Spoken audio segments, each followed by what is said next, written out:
Chemistry का second lecture है, class 10।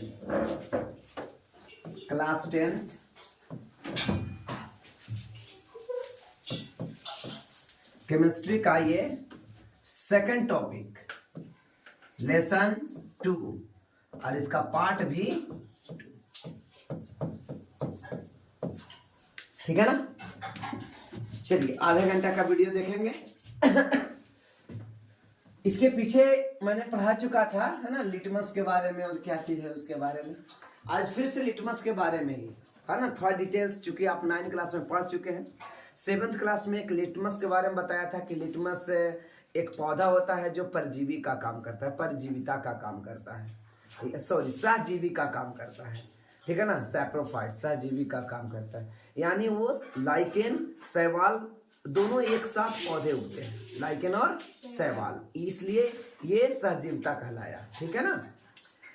अब यहाँ पे 9th क्लास में आपने पौधे के प्रकार पढ़ा था, ठीक है, थाइलोफाइटा, ब्रायोफाइटा और टेरिडोफाइटा, कुछ याद आ रहा होगा। तो यहाँ पे वो चीज भी बताया जा रहा है, लिटमस विलियन बैगनी रंग का रंजक होता है, रंजक यानी कलर, रंग, है ना, बैगनी कलर का होता है। जबकि हमने क्या देखा कि लिटमस या तो लाल होता है या फिर नीला होता है, लाल होता है या फिर लिटमस पेपर, लिटमस नहीं, लिटमस पेपर। लेकिन ये ओरिजिनली लिटमस जो कलर होता है, कौन सा, लिटमस, लिटमस, है ना, इसका कलर कैसा दिखाया जा रहा है, बैगनी। कैसा कलर, बैगनी। तो ये आपने नाम सुना होगा पहली बार कि बैगनी होता है लिटमस, है ना। तो लिटमस विलियन बैगनी रंग का रंजक होता है जो थाइलोफाइटा समूह का, लाइकेन, जिसको आप लीचेन भी कह सकते हैं, ठीक है ना, लीचेन, तो थाइलोफाइटा, टेरिडोफाइटा और ब्रायोफाइटा, ये 3 प्रकार के हमने देखा था। ओके, पौधे की श्रेणियां में थैलस, इसमें पता ये नहीं चलता है कि जड़ कहाँ है और पौधे में पत्तियां कहाँ है, तना कहाँ है, इस प्रकार के कोई भी विभेद नहीं किया जा सकता, ऐसे समूह थैलोफाइटा कहलाता है, ठीक है ना। तो थैलोफाइटा ये समूह का है, लिटमस किस समूह का है, थैलोफाइटा समूह का, याद रखिएगा, थैलोफाइटा समूह, फाइटा समूह।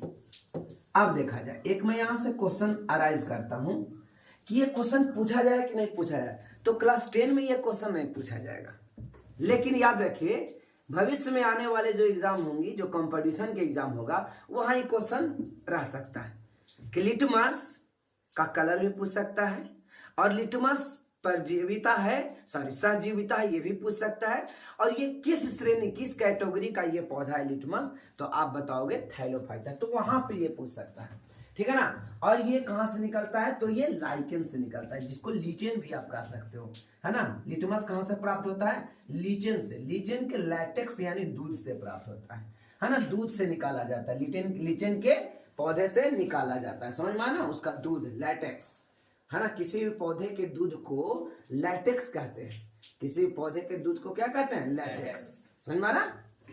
कहता है इसे प्राय सूचक की तरह उपयोग किया जाता है, सूचक मतलब इंडिकेटर्स, सूचक यानी इंडिकेटर, जैसा कि पिछले क्लास में मैंने सूचक के बारे में बताया कि प्राकृतिक सूचक आपको 2 बताए थे, याद है, कौन कौन 2 प्राकृतिक सूचक था, एक लिटमस था और दूसरा हल्दी था, है ना। और संश्लेषित सूचक यानी सिंथेटिक सूचक या आर्टिफिशियल जो इंडिकेटर्स है, वो भी 2 बताया था, एक मेथिल ऑरेंज और एक फिनॉल फैथिलीन, है ना, मेथिल ऑरेंज और फिनॉल फैथिलीन। तो इस प्रकार से लिटमस विलियन न तो अम्लीय होता है और ना ही क्षारीय होता है, जब तक बैगनी रंग का होता है ना, यानी न अम्लीय होगा न क्षारीय होगा, जब तक क्या होगा, बैगनी रंग का। बहुत सारे प्राकृतिक पदार्थ जैसे लाल पत्ता गोभी, ये लाल पत्ता गोभी भी क्या है, रेड कैबेज, लाल पत्ता गोभी भी एक इंडिकेटर है, ये आप याद रखोगे, लाल पत्ता गोभी क्या है, इंडिकेटर। जैसे हमारे यहाँ एक फूलगोभी का एक टाइप आता है ब्रोकोली, देखो ना, हरा हरा रहता है वो, फूलगोभी उजला उजला रहेगा और वो ब्रोकोली हरा रहेगा। उसी प्रकार से कैबेज भी होता है, रेड कैबेज, ठीक है ना। चलो बच्चों दिखाते हैं रेड कैबेज कैसा होता है।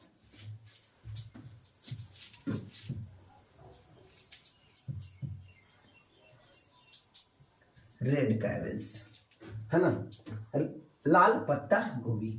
ओके, ये देखिए, तो आपको ये समझ में आ रहा हो कि ये लग रहा है ना जस्ट लाइक एज पत्ता गोभी ही है, कैबेज ही है, लग रहा है ना। तो ये लाल पत्ता गोभी है। लाल पत्ता गोभी भी क्या चीज का काम करेगा? प्राकृतिक इंडिकेटर्स है ना, नेचुरल इंडिकेटर, प्राकृतिक सूचक। इससे भी आपको एसिड और बेस की जानकारी मिलेगी लाल पत्ता गोभी से। हल्दी तो आपको बताया, हल्दी बताया, और हाइड्रेंजिया, ठीक है, हाइड्रेंजिया इसी प्रकार से एक पौधा होगा, ये भी प्राकृतिक इंडिकेटर्स है। तो चलिए कुछ लाइन आप लोग नोट भी कर लो, है ना। चलो बच्चों, तो लाइन नोट कर लो कि प्राकृतिक इंडिकेटर में क्या रखा। तो प्राकृतिक इंडिकेटर में पहला जो है, नेचुरल इंडिकेटर्स में पहला जो है वो है प्यारे साथियों लाइकेन, है ना। क्या है? लिटमस। लिटमस नजर आ रहा है ये कलर? देखो तो एक बार मोबाइल पर नजर आ रहा है। चलो, एक में हो गया लिटमस, ठीक है ना। दो में लिखो मेरे प्यारे साथियों, क्या लिखोगे? लाल लिटमस हो गया। हल्दी, ये पिछले क्लास में पढ़ाते थे इसलिए 2 नंबर जल्दी लिख दिया। तीसरा नंबर में आप लिखिए लाल पत्ता गोभी, लाल पत्ता गोभी, लाल पत्ता गोभी, ठीक है, लाल पत्ता गोभी, ठीक है ना। हाइड्रेंजिया, चौथा में लिखेंगे हाइड्रेंजिया, हाइड्रेंजिया, हाय हाय हाय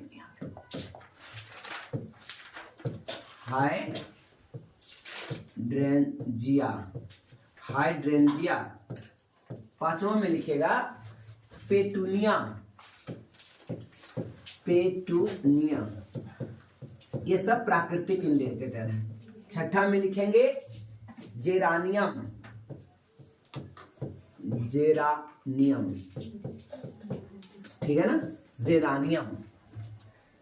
जैसे कई फूलों के रंगीन पंखुड़ियां किसी विलयन या अम्ल एवं क्षारक की उपस्थिति को सूचित करता है, कि अगर ये अम्ल है कि क्षारक है, इसकी उपस्थिति को दर्ज कराता है। तो आप लोग इसको स्क्रीनशॉट ले लेंगे, ठीक है ना, और घर पे इसको राइट डाउन कर लेंगे। चलिए, तो क्लियर है, इस प्रकार से आपको ये लाइनें समझ में आ गई होगी, है ना।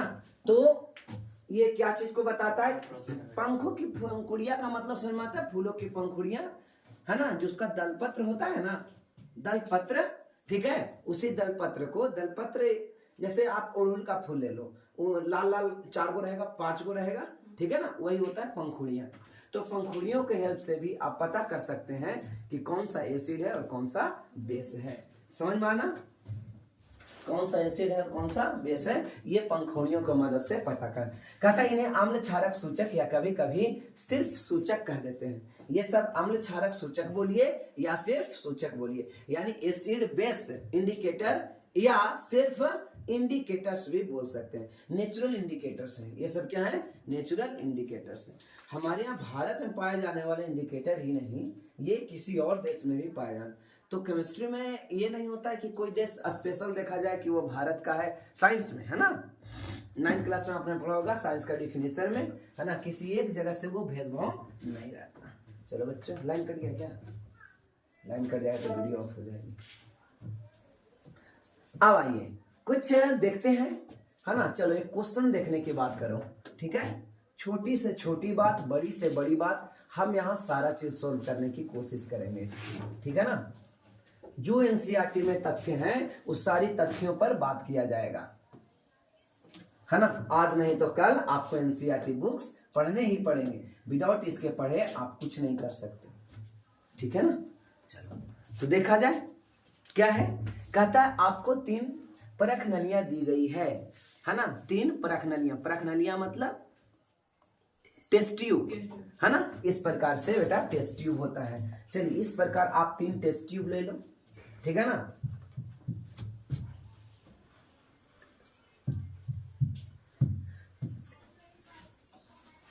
इस प्रकार से आप 3 टेस्ट ट्यूब ले लो। क्या टेस्ट ट्यूब आपने लैब में जरूर देखा होगा, है ना, सरकारी स्कूल में ये सब जरूर मिलेगा आपको, ये लैब में टेस्ट ट्यूब, ये आपको टेस्ट ट्यूब है, ठीक है ना।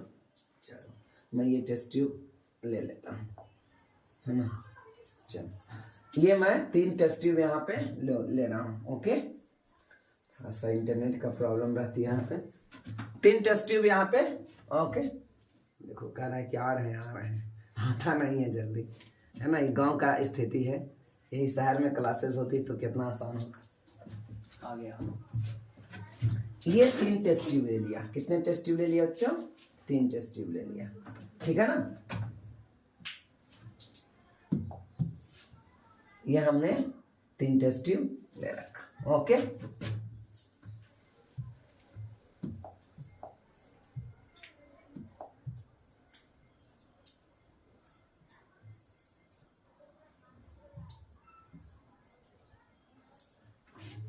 आपको ये दिया हुआ गिवन है 3 टेस्ट ट्यूब, ठीक है। ये 3 टेस्ट ट्यूब हो गए। ओके, कहता है कि 3 टेस्ट ट्यूब आपको गिवन है, दिया हुआ है, हमने 3 टेस्ट ट्यूब ले लिया। आपको पढ़ने का तरीका भी इसी प्रकार से, अगर टीचर ना हो, है ना, सारा सिलेबस कहीं कंप्लीट नहीं होता है, कहीं नहीं कंप्लीट होता है, समझ में आया ना। और कंप्लीट होता है तो टाइम पास रूप से, टाइम पास समझ में आ रहा है ना। पढ़ते गए, कुछ नहीं बताया अंदर से, वो आपको नहीं पता चला, सब जगह ऐसे ही होता है।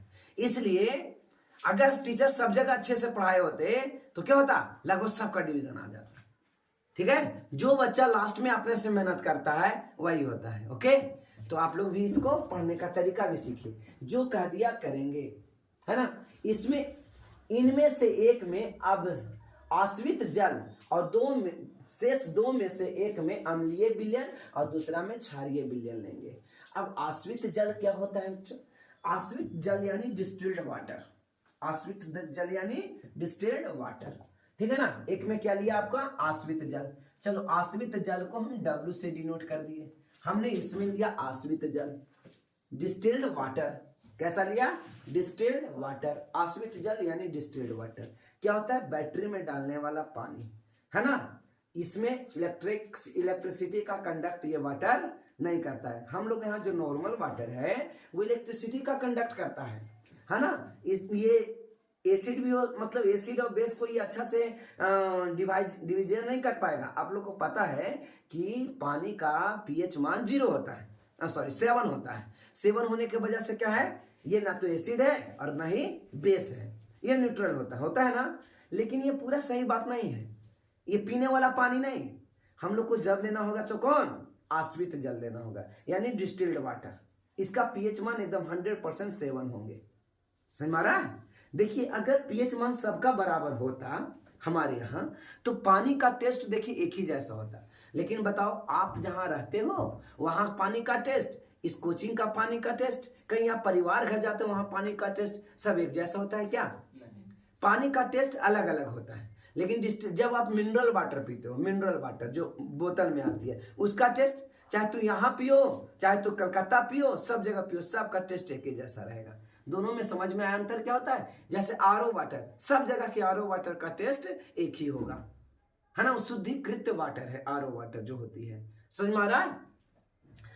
तो आश्रित ये वाला पानी लेंगे, इनका टेस्ट क्या होगा? सब एक समान होगा, है ना। पीने लायक वाटर नहीं होती है, पेय वाटर नहीं होती है। हम लोग पीते हैं वो पेय जल होता है। शेष 2 में एक में अम्लीय लेंगे यानी एसिड लिया, एक में क्या लिया? एसिड लिया, और दूसरे में बेस लिया यानी क्षार लिया। क्लियर है? एक में neutral water, neutral water that means water. आसुत जल लिए, क्या लिए? आसुत जल। ए में क्या लिया? एसिड लिया, और यहाँ पे बेस लिया। ये 3 प्रकार के हमने टेस्ट ट्यूब लिया, और तीनों में एक में आसुत जल डाला, एक में एसिड डाला और एक में बेस डाला। चलिए यहाँ तक मैं कलर कर दे रहा हूँ कि यहाँ तक के मैंने आसुत जल लिया, यहाँ तक मैंने एसिड लिया और यहाँ तक के मैंने बेस लिया। क्लियर है बच्चों? कहता है यदि आपको केवल लाल लिटमस पत्र दिया जाए, सिर्फ रेड लिटमस पेपर दिया जाए, तो प्रत्येक परख नली में रखे गए पदार्थों को कैसे पहचानेंगे कि कौन एसिड है, कौन बेस है और कौन न्यूट्रल है? ठीक है ना। तो कौन है? सिर्फ आपको क्या दिया गया? लाल लिटमस। क्या दिया गया? सिर्फ आपको मिला यहां से लाल लिटमस। क्या मिला? लाल लिटमस। लाल लिटमस। सब वीडियो जगह रह जाएगा ना तो मजा भी आएगा आप लोग का रिवीजन करने में, नहीं कि लगातार वीडियो जो है, चूंकि टाइम के साथ धीरे धीरे निकलते भी तो जाता है दिमाग से। सिर्फ आपको लाल लिटमस। आप बता सकते हैं कैसे पता चलाएंगे? कलर बातें समझिए कि लाल लिटमस एसिड में क्या होता है, तो हमने कोड बताया था अनिल। क्या कोड बताया था? अनिल। आम्ल में नीला लिटमस लाल होता है, और एक बताया था कोड छोलनी, ठीक है ना। छोलनी में क्या है? क्षार में, इसमें क्षार में लाल लिटमस, क्षार में लाल लिटमस नीला हो जाता है। कैसा हो जाता है बच्चों? नीला हो जाता है। आपको सिर्फ और सिर्फ क्या मिला? तो लाल लिटमस मिला। आपको सिर्फ क्या मिला बच्चों? लाल लिटमस। लाल लिटमस के अलावा तो कुछ नहीं मिला। सबसे पहले हम ले करके जाएंगे कहां पे? 3 टेस्ट ट्यूब है। आपको दिमाग में आ रहा है कैसे पता करेंगे? अगर आ रहा है तो आप बोलिए। चलो मैं बतलाता हूं, आप तीनों में से कोई में एक को लेकर चल जाओ। हमने क्या किया? सबसे पहले चलो इसमें डालें। क्या डालें इसमें? Red litmus. इसमें क्या डालें? Red lit. अंदर तक गया रेड लिटमस। क्या हो गया? क्या हो गया? देखते देखते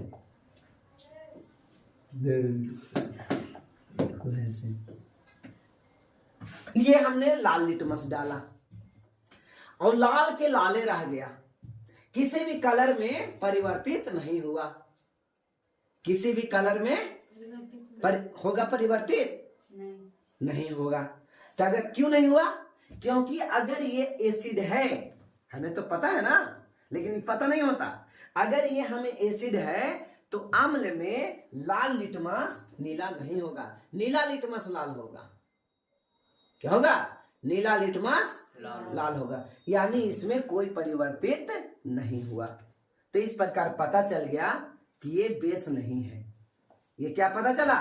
ये बेस नहीं है। अब अगर इसमें चेक करें तो इसमें भी हमको तो वही लेके चलना है बेटा, लाल लिटमस, है ना। क्या लेके चलना है? लाल लिटमस। क्या लेके चलना है? लाल लिटमस। तो जब लाल लिटमस लेके जाएंगे तो ये ब्लू कलर का हो जाएगा। कौन कलर का हो जाएगा? ये ब्लू कलर। ये कौन कलर का हो जाएगा प्यारे मित्रों? ब्लू कलर का हो जाएगा। चलो ये हो गया लाल से ब्लू। अगर ये लाल से ब्लू हो गया तब हम इसको क्या कहेंगे? तब हम इसको क्या कहेंगे? जितना डूबल बैग होते ना ब्लू होगा। तब इसको हम क्या कहेंगे? ये क्षार है। ये क्या है? क्षार है। अब ये दोनों में टेंशन है ना, क्या इसमें भी कोई प्रभाव पड़ता है ना? तो इसमें कोई प्रभाव नहीं पड़ा। तो अम्ल के बारे में तो पता चल गया, एसिड बेस दोनों पता चल गया। तो एगो बच गया, वो क्या हो गया? न्यूट्रल हो गया। ठीक है ना, एगो बच गया, उसको क्या कहेंगे? न्यूट्रल हो गया। तो इस प्रकार से एसिड बेस और क्षार को, है ना, आप पता कर सकते हैं। ओके,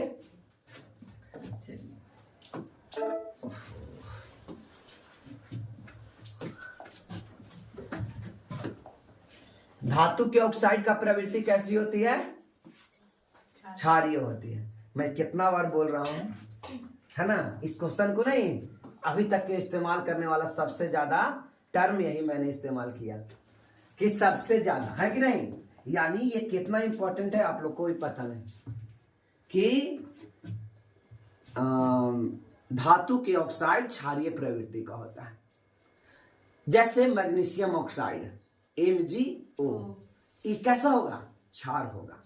ऐसे अक्सर क्षार OH लगा के बनता है ना। जिसमें OH मौजूद रहेगा वो क्या रहेगा? क्षार रहेगा। जैसे मैग्नीशियम हाइड्रोक्साइड क्षार होगा, सोडियम हाइड्रोक्साइड क्षार होगा। समझ में आ रहा है? कहते हैं अम्ल एवं क्षारक के रासायनिक गुणधर्म को समझेंगे।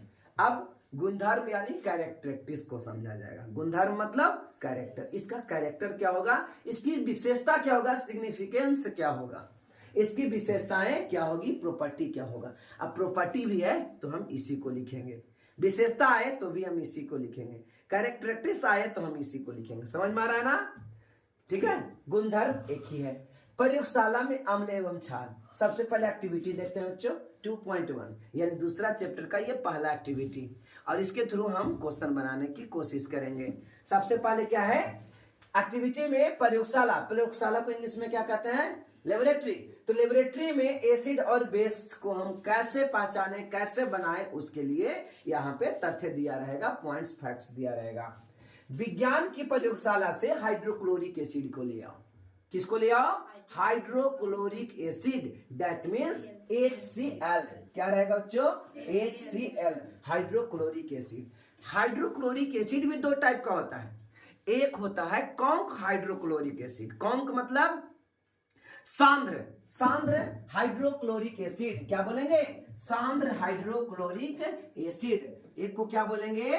सांद्र हाइड्रोक्लोरिक एसिड। और एक को बोला जाता है तनु हाइड्रोक्लोरिक एसिड। आपने नाम सुना होगा, सांद्र हाइड्रोक्लोरिक एसिड और तनु हाइड्रोक्लोरिक एसिड। क्या समझ में आ रहा है? ये दो टाइप में एसिड होते हैं। अब दोनों में अंतर क्या होता है? देखिए, जब आप लेबोरेटरी से हाइड्रोक्लोरिक एसिड लेंगे या मार्केट से हाइड्रोक्लोरिक एसिड लेंगे तो वो प्योर हाइड्रोक्लोरिक एसिड होता है, यानी वो सांद्र हाइड्रोक्लोरिक एसिड होता है। और उसमें अगर पानी की मात्रा मिला दिए, क्या मिला दिए? पानी मिला दिए, तो वो हो गया तनु।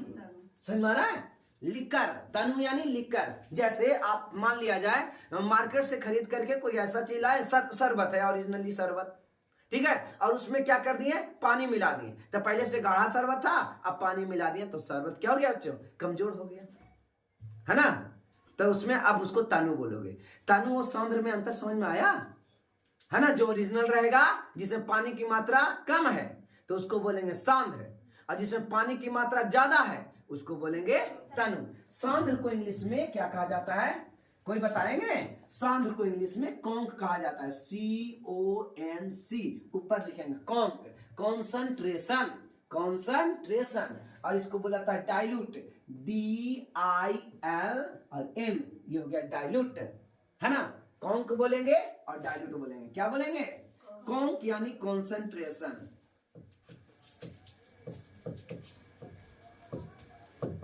कॉन्सेंट्रेशन। और इसको क्या बोलेंगे बच्चों? डाइल्यूट। समझ में आ रहा है? तो कौन सल्फ्यूरिक एसिड, अगर कोई डिटेल्स बोलेगा तो कहेगा concentration sulphuric acid, concentration hydrochloric acid. Short में जब आप इंटरमीडिएट में जाओगे तो इसी को पढ़ने को मिलेगा, सांद्र सल्फ्यूरिक अम्ल, या इंग्लिश में conc sulphuric acid, conc hydrochloric acid. समझ में आ गया? और डाइल्यूट, डाइल्यूट पूरा डाइल्यूट और ये भी डाइल्यूट पढ़ते हैं। डाइल्यूट यानी तनु, जिसमें पानी की मात्रा हो। बोलो कोई कंफ्यूजन है यहाँ? कॉपी में ऐसे ही फिगर करके आपको बना लेना है ना? तो हाइड्रोक्लोरिक का भी सेम, सॉरी ये हाइड्रोक्लोरिक है, सल्फ्यूरिक अम्ल का भी ऐसा ही होगा, होगा। यहाँ भी सांद्र करेंगे और यहाँ भी सांद्र सल्फ्यूरिक अम्ल और तनु सल्फ्यूरिक अम्ल। समझ में आया? तो चलिए, लेबोरेटरी से हमने क्या लेकर के आया? हाइड्रोक्लोरिक एसिड लेकर के आया। हाइड्रोक्लोरिक एसिड क्या लेकर के आया? हाइड्रोक्लोरिक एसिड लेकर के आया। कहां से लेके आया बच्चों? तो लेबोरेटरी से हाइड्रोक्लोरिक एसिड लेकर के आया। उसके बाद sulphuric acid, that means H2SO4। Sulphuric acid का फॉर्मूला क्या आएगा? बोलो, H2SO4, सल्फ्यूरिक एसिड। अब ये भी बच्चों को याद नहीं है तो बड़ी दुख की बात है ना? उसके बाद नाइट्रिक एसिड लेकर के आया। नाइट्रिक एसिड यानी HNO3। ये क्या है? नाइट्रिक एसिड, है ना? ये लिखने की जरूरत नहीं पड़े कि ये नाइट्रिक एसिड है, ठीक है? तो ये क्या है? Nitric acid. ये तीनों सबसे स्ट्रॉन्ग एसिड होते हैं। कभी एग्जाम में क्वेश्चन आ जाए कि निम्नलिखित में कौन सा स्ट्रॉन्ग एसिड है, तो ये तीनों स्ट्रॉन्ग एसिड है। एगो बिक वाला रहेगा, है ना? लेकिन ये तीनों क्या है? स्ट्रॉन्ग एसिड है। स्ट्रॉन्ग मतलब मजबूत, है ना? मजबूत एसिड है। अगर ये एसिड आपके हाथ पैर पर पड़ जाए, ठीक है, हाथ पैर पर पड़ जाए तो क्या होगा? जल जाता है। समझा? बैटरी में कौन सा एसिड रहता है? तो बैटरी में ये सल्फ्यूरिक एसिड रहता है। बैटरी के पानी जब सल्फ्यूरिक एसिड बना जाता है, वो जब डिस्टिल्ड वाटर होता है बैटरी वाला, वो तब तक कोई खतरनाक नहीं है। लेकिन जब वो केमिकल रिएक्शन, है ना, इतनी कुत्ता घुस के मारो। समझ आए बच्चों? तो कॉन्सेंट्रेशन यानी हमने तीन एसिड को देखा, एक हाइड्रोक्लोरिक एसिड, दूसरा सल्फ्यूरिक एसिड और तीसरा नाइट्रिक एसिड। याद हो रहा है? हाइड्रोक्लोरिक एसिड, सल्फ्यूरिक एसिड और नाइट्रिक एसिड। हमने देखा अभी तीन एसिड और ये तीनों स्ट्रॉन्ग एसिड है, ठीक है ना, क्या ये तीनों स्ट्रॉन्ग एसिड है। और लेते हैं acetic acid. Acetic acid, acetic acid का फॉर्मूला प्यारे मित्रों हो जाएगा CH3COOH। COOH कोई ऐसे नहीं पढ़ेगा CH3COOH, ये बैड लोग पढ़ते हैं जिनको समझ में नहीं आता है ना। डबल नहीं पढ़ना है, सिंपल एक को तोड़ तोड़ के पढ़ना है, समझ में आ रहा है ना। डबल ओ से क्या होता है भाई, अरे ओ से तो ऑक्सीजन होता है, डबल ओ से क्या हो गया। हाँ तो O2 के डबल ओ बोल दो, समझ में आना। तो यहाँ पे क्या पढ़ेंगे CH3COOH, ये किसका फॉर्मूला है, एसिटिक एसिड का।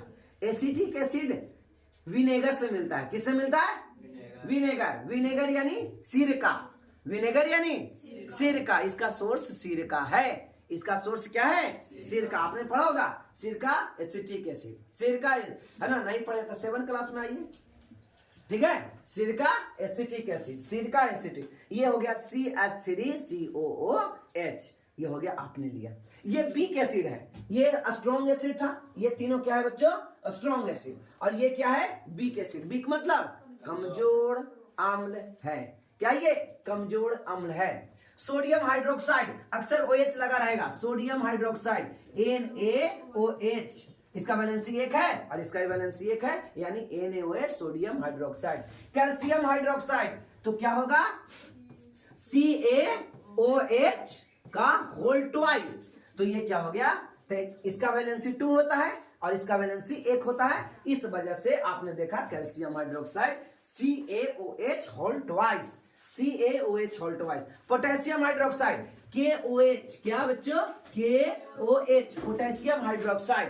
Calcium hydroxide, potassium, magnesium hydroxide आप लिख सकते हैं बहुत सा, MgOH whole twice, magnesium hydroxide. और कोई लिया अमोनियम हाइड्रोक्साइड NH4 और OH, क्योंकि अमोनियम का वैलेंसी 1 होता है और OH का वैलेंसी भी 1 होता है। ये जितना भी है ना, इस सारे के सारे बीक एसिड है ना। तो आपको एक बार तो ऐसा ही पूछ देगा निम्नलिखित में कौन सा कमजोर है और कौन सा मजबूत है ना, कौन सा स्ट्रॉन्ग एसिड है और कौन सा बीक एसिड है। तो ये आपने ये बताइए, क्लियर हो गया। अभी आप बहुत सा एसिड लिख सकते हैं, बहुत सा एसिड लिख सकते हैं। ये हो गया स्ट्रॉन्ग एसिड और ये हो गया बीक एसिड। अब कहता है ऊपर दिए गए प्रत्येक बिलियन की 1 बूंद वॉच ग्लास में रखिए। चलो बेटा मैं एक वॉच ग्लास लेता हूं, क्या वॉच ग्लास,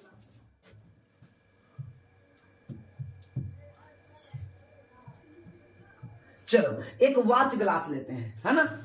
वॉच ग्लास, घड़ी कांच बोलते हैं उसको, घड़ी कांच, वॉच ग्लास। ये देखो बेटा वॉच ग्लास है, रखने के लिए कस्तरी शीशा का, क्या शीशा का एक कस्तरी लिया गया। वॉच ग्लास यानी शीशा का एक कस्तरी लिया गया, क्या लिया गया, हाँ शीशा का एक कस्तरी लिए, क्या लिए, शीशा का एक कस्तरी, वॉच ग्लास लिए, शीशा का एक कस्तरी यानी वॉच ग्लास। चलो मेरे पास जगह यहाँ पे बचा है, मैं यहाँ शीशा का एक कस्तरी ले रहा हूं, डेट मीन्स वॉच ग्लास।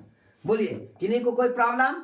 अभी तक के हर सेंटेंस जैसे जैसे बातें आ रही है सब लिखते जा रहा हूं और आपको पढ़ने का तरीका बता रहे हैं, है ना। टीचर अगर मर जाए, है ना, तो पढ़ाई नहीं रुकना चाहिए, समझ में आ रहा है। आप इसको करेंगे। ऊपर दिए गए प्रत्येक बिलियन की 1 बूंद 5 गिलास में रखिए, ठीक है ना। ये सब बिलियन है, सबको 5 गिलास में डालना है। इसमें तो कस्तरी है तो डालेंगे, ठीक है ना। 5 गिलास में डालिए और अनुसार सूचक की जांच कीजिए। निम्नलिखित सूचकों से उसकी जांच कीजिए। तो सबसे पहला सूचक लिया लाल लिटमस, क्या लिया, लाल लिटमस। अब लाल लिटमस क्या होता है, क्षार को बताता है। लाल लिटमस किसको बताता है, क्षार। हमने बोला कि ये स्ट्रॉन्ग एसिड है, बीक एसिड है, सॉरी, ये जितना भी OH वाला है ना, ये सब बेस है। OH वाला जितना है सब क्या है, बेस है। बोलो क्या है बच्चों, बेस, है ना। जितना भी OH वाला नजर आ रहा है वो बेस है, क्या है, बेस है। चलो फिर से आएगा तो देखेंगे। ये OH, ये खाली बीक एसिड है, ये क्या है, बीक एसिड है। और ये सब बेस है। ये सब क्या है बच्चों, बेस है, याद रखोगे। ये सब क्या है, बेस है। ये बीक एसिड है और ये स्ट्रॉन्ग एसिड है। क्या है क्वेश्चन? लाल लिटमस, हाँ लाल लिटमस क्या करेगा? लाल लिटमस क्या करेगा बताइए आप लोग? लाल लिटमस क्या करेगा? नीला हो जाएगा। लाल लिटमस, लाल लिटमस नीला हो जाएगा क्षार में। ये क्षार को बताएगा, किसको बताएगा? क्षार को बताएगा। नीले लिटमस लाल हो जाएगा अम्ल में। फिनॉल फैथिलीन मेथिल ऑरेंज के साथ दिए गए विलयन का रंग में परिवर्तित होता है, वो देखिए। तो बताइए फिनॉल फैथिलीन का कलर हमने देखा, अब ये सारणी में हम लोग देखेंगे, ये सब चीजें आप सारणी में देखेंगे। क्या कोई कोई प्रॉब्लम? ये strong acid, strong acid, strong acid, weak acid, strong base, strong base, strong base, strong base, weak base. ठीक है, समझ में आया? इसको मैं एक डिनोट कर देता हूं कि आपको याद रहेगा। एक डिनोशन दे देते हैं, स्ट्रॉन्ग एसिड, ये स्ट्रॉन्ग एसिड, ये स्ट्रॉन्ग एसिड। कोई दिक्कत? समझ में आ गया ना? और ये क्या? Weak acid, weak acid, acid है ये strong base, S W strong base, S W strong base, S W strong base, S W strong base, और ये डब्ल्यू डब्ल्यू माने वीक बेस। ये डब्ल्यू डब्ल्यू मतलब वीक बेस, डब्ल्यू डब्ल्यू मतलब weak base. अब 11th में जब आप जाओगे कहा?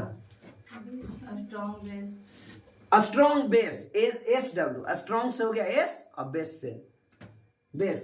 अच्छा डब्ल्यू लिख दिया, अच्छा कोई बात नहीं, बेस को डब्ल्यू मान लिए, ठीक है ना? चलिए समझ में आ गया? चलो कोई बात नहीं है, चलो समझ में आ गया ये। अब हम लोग 4 को सूचक लेंगे। कितना इंडिकेटर्स लेंगे? 4, जिसमें 2 नेचुरल इंडिकेटर्स होगा और 2 सिंथेटिक इंडिकेटर्स होगा, आर्टिफिशियल इंडिकेटर्स, मैनमेड इंडिकेटर्स। ठीक है, चलो कोई बताओ 4 इंडिकेटर का नाम बताइए जो अभी मैंने लिया। हाँ तुम कुछ ही तो चला रहे हो यार। नहीं चला रहे, तुम स्विच ऑफ करके फोन रखा करो क्लास में, ठीक है ना? हाँ बोलो, हाँ बताइए, तुरंत पढ़ाओ, तुरंत गधा। बताओ बेटा, शर्म आना चाहिए, लड़का होके कलंकित करता है। हाँ 4 बेस, 4 गो इंडिकेटर्स लिया गया था, सूचक ले गया था। कौन कौन? स्विच ऑफ कर दो, स्विच ऑफ कर दिया। हाँ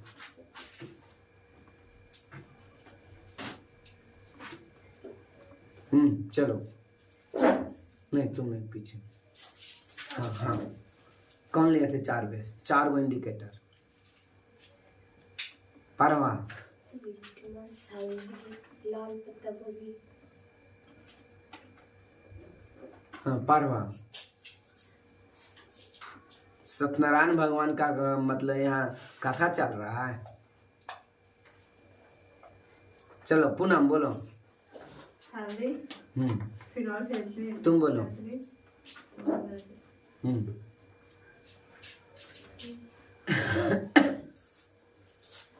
4 गो इंडिकेटर लिया अभी तुरंत, उस 4 इंडिकेटर का नाम बताओ। बैठिए, 4 इंडिकेटर्स लिया, 4 सूचक लिया। कौन कौन लिया? एक लाल लिटमस, एक नीला लिटमस यानी ब्लू लिटमस, 2 हो गया, एक फिनॉल फैथिलीन और एक मेथिल ऑरेंज। हाँ बताइए, आप लोग याद नहीं करते जाइएगा तो फिर क्वेश्चन कैसे बनेगा?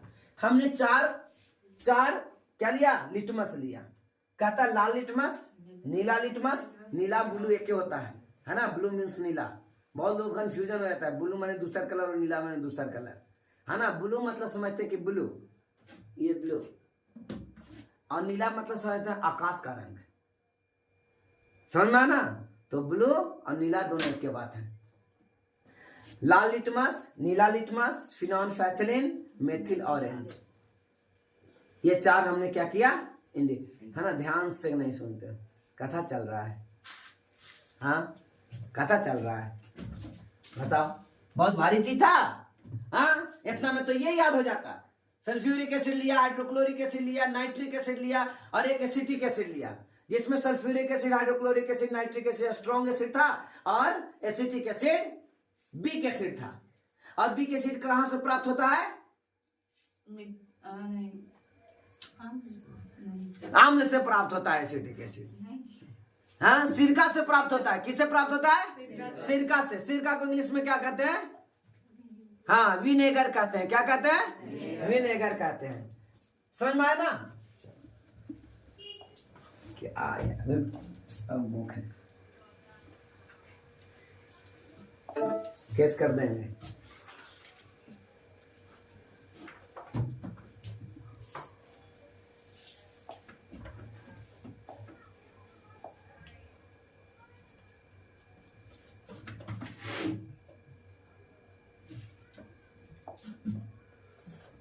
बहुत टफ काम है ये। सॉरी, ये क्यों लिया है? एक और लेना था यार,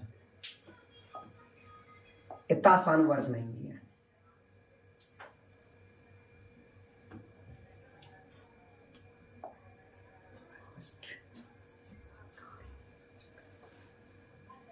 चलो, आपके पास 4 क्या थे? इंडिकेटर्स थे, सूचक थे। 4 सूचक थे। सूचक बोलो या फिर वो तो इंग्लिश हो गया। सूचक बोलो या फिर तो इंग्लिश हो गया यार। या तो सिर्फ सूचक बोलिए या फिर आम्ल क्षार सूचक बोलिए। पिछला थ्योरी में था, थ्योरी नंबर 1। इन्हें आम्ल क्षारक सूचक कहते हैं, कभी कभी केवल सूचक कहते हैं। हाँ, सिर्फ आंख मत खोले रहिए, कान भी खोलिए और आंख और कान के मिल से दिमाग भी खोला रखिए। दिमाग में दूसरा चीज कैसे आ जाता है ना? जब मैं पढ़ाते रहता हूं तो पीछे की सारी बातें भूल जाता, सिर्फ और सिर्फ एक ही चीज पर कंसंट्रेशन होता है, पढ़ाने पर। समझ में आ रहा है? अभी भी जब पढ़ा रहे होते हो तो क्या होता है ना, आगे वाला बहुत आगे सोचा जाता है कि एक बाद ये बताना है, एक बाद क्या क्या चीज हमने बता दिया, ये सब दिमाग में चलते रहता है। तब ना एक कॉन्सेप्ट रूप में आपको मिलता है वो चीजें। ये आपका 4 इंडिकेटर्स है ना, जिसमें लाल लिटमस, नीला लिटमस, फिनोल्फेथिलीन और मेथिल ऑरेंज है ना। ये 4 लिटमस है और सबको एक एक बार चेक करना है। तो जितना एसिड था वो क्या होगा? बोलिए, वो क्या होगा? एसिड लाल हो जाएगा, है ना। नीला लिटमस में डालेंगे, इसमें कहां में डालेंगे? नीला में। और ये क्या हो जाएगा? लाल, रेड हो जाएगा बच्चों। ये क्या हो जाएगा? रेड हो जाएगा। जितना क्षार था है ना, तो वो लाल लिटमस था और वो बदल गया किस में? वो बदल गया नीला लिटमस में। सलमाना, फिनोल्फेथिलीन और मेथिल ऑरेंज का हम लोग एक्टिविटी में आगे देखेंगे। ठीक है, 2 चीज अभी पढ़ाई किया, 2 चीज को देखा। ठीक है, रंग में परिवर्तन के द्वारा यह सूचक हमें बताता है कि कोई पदार्थ अम्ल है या क्षारक है। रंग में परिवर्तन हुआ, सबसे पहले ब्लू लिए तो लाल हो गया और जब लाल लिए तो ब्लू हो गया। यही कहता है रंग में परिवर्तन के द्वारा यह सूचक, इंडिकेटर्स। कौन सूचक है? तो ये 4 गो सूचक है, लाल लिटमस, नीला लिटमस, फिनोल्फेथिलीन, मेथिल ऑरेंज। ये 4 क्या है? सूचक है। और ये 4 सूचक क्या बताता है? रंग में परिवर्तन होता है तो कहता है कोई पदार्थ अम्ल है कि क्षारक है। हमने देखा ये वाला अम्ल है, ये क्या है? अम्ल है। और ये क्या बताया?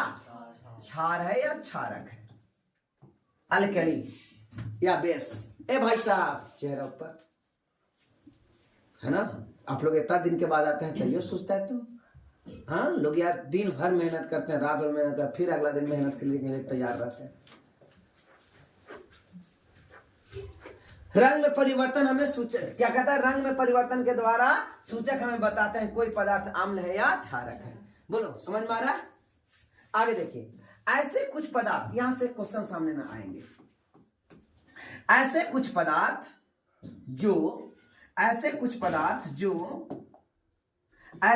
पदार्थ जो जिसकी गंध अम्लीय या क्षारीय के माध्यम से बदल जाती है, जिसकी गंध के चलते अम्लीय या क्षारीय, जैसे कभी गमक रहा था कुछ और अब गम के लगा कुछ और, नहीं समझ में आया? एसिड में डाले तो गमक कुछ है और बेस में डाले तो कुछ और गमक, इन्हें गंधीय ऑल्फैक्टरी सूचक कहते हैं। तो ये आपका क्वेश्चन बन सकता है, ऑल्फैक्टरी सूचक क्या होता है। आइए इनमें से कुछ सूचकों की जांच करें। तो बेटा ये वाला याद लिख लोगे, ऑल्फैक्टरी सूचक किसे कहते हैं? घर में नोट्स बनाइएगा और लिखिएगा गंधीय सूचक, हेडिंग दीजिएगा गंधीय सूचक, डैश दे के लिखिएगा। कुछ ऐसे पदार्थ होते हैं जिनकी गंध अम्लीय या क्षारीय के माध्यम से बदल जाता है ना? गंध बदल जाता है। क्या बदलता है? क्या है? इधर आइए, ऊपर जाओ बेटा, ऊपर। गंधीय सूचक समझ में आया? कहता है अम्ल या क्षार में जाने पर उनका गंध बदल जाता है, यानी गंध के माध्यम से पता चलता है कि अम्ल है कि क्षार है। तो ऐसे सूचक क्या कहलाएंगे? गंधीय सूचक कहलाएंगे। क्या कहलाएंगे? गंधीय सूचक। ऑल्फैक्टरी इंडिकेटर्स गंधीय सूचक इंटर में आपको पढ़ने को मिलेगा, और 10 क्लास के भारतीय में ऑल्फैक्टरी इंडिकेटर्स नहीं है। अब बताइए, नहीं समझ में आया? कह रहे हैं कि ये भारतीय वन बुक में नहीं दिया हुआ ऑल्फैक्टरी इंडिकेटर्स, और 11th में पढ़ना है। अब बताइए 11th 12th में जो चीज आप 9 10 में नाम सुन लीजिएगा तो वहां पढ़ने में अच्छा लगेगा ना। जैसे जो चीज आप 9 में नहीं नाम सुने वो 10 में बड़ा मुश्किल करता है, 7 में नाम नहीं सुने 10 में मुश्किल करता है। ठीक उसी प्रकार से अगर आपने यहां पे पढ़ लिया है ना, तो वहां पे आपके लिए आसान पड़ेगा। क्लियर हो रहा है? तो ऑल्फैक्टरी इंडिकेटर्स आप लोग लिख लेंगे। आगे बढ़े। क्या होता है?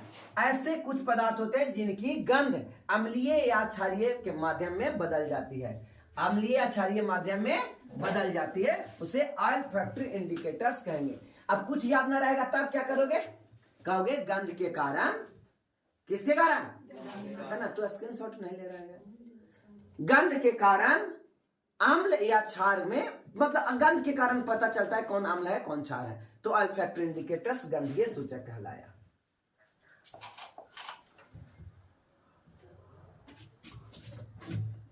ऐसे क्यों कर रहे पता है आप लोग को? काटा हुआ है इसको। आओ हाँ आओ, आ गए ना? तुम कह रहे थे लाने के लिए तो हम आ गए। ये मेरे को साथ देता है, यहाँ का स्टूडेंट मेरे को साथ नहीं देते। नहीं तो स्टूडेंट को तो ऐसा बना के रख देना, साला किसी जगह पे जब पहला स्थान नहीं आया तो ये हो नहीं सकता। इतना बेसिक मतलब आपको YouTube पर नहीं मिलेगा, इंटर के नहीं मिलेगा आपको। एक्टिविटी नंबर 2.2, एक्टिविटी क्या देखेंगे बच्चों? 2.2। अब लगभग चीजें आपको समझ में आ जाएगी। जैसे एक तनु की बात किया है, तनु HCl। अब तनु HCl समझ में आ गया कि हमने मार्केट से HCl खरीदा, उसमें तेल मिला दिया। क्या मिला दिया? इसीलिए तनु का तो तेल मिला दिया। पानी मिलाया, हाँ, तेल से हो गया तनु, तो लोग को लगा अच्छा तेल मिलाया जाएगा, क्या पानी मिलाया जाएगा। आंख खोलिए, कान खोलिए और दिमाग भी रखिए, है ना? या एकदम प्रेजेंस रहिए।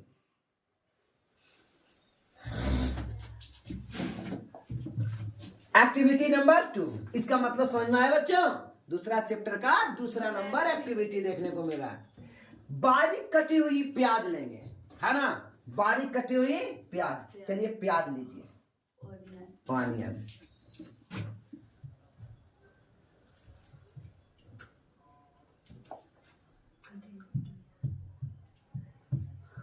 ठीक है ना? एक बारीक कटी हुई प्याज लेंगे, सलाद में डालते हैं, है ना? ये बारीक कटी हुई प्याज है,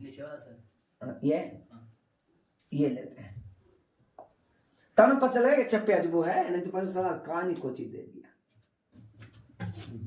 ये बारीक कटी हुई क्या लिया हमने? प्याज लिया। ठीक है ना? समझ में आ रहा है? बारीक कटी हुई प्याज लिया, छोटा छोटा कटा हुआ, प्याज ले लिया। ये तो पता चल रहा है अनियन है, बारीक कटी हुई प्याज है। अब बारीक मतलब समझ में आया बच्चों? छोटा छोटा, बारीक मीन्स छोटा छोटा, छोटे छोटे कटी हुई प्याज लिए। प्याज तथा स्वच्छ कपड़े के टुकड़े पर एक प्लास्टिक की, स्वच्छ कपड़े के टुकड़े को, स्वच्छ स्वच्छ स्वच्छ मतलब साफा, कपड़े के टुकड़े को एक प्लास्टिक के थैले में लीजिए। एक हमने प्याज लिया तथा एक साफ कपड़ा लेंगे और प्लास्टिक के थैला में रखेंगे। समझ में आ रहा? कहता है थैले को कसकर बांध दीजिए। थैले को कसकर क्या कीजिए? बांध दीजिए। थैले जो थैला क्या चीज का है? है ना, बोलो थैला किस चीज का है?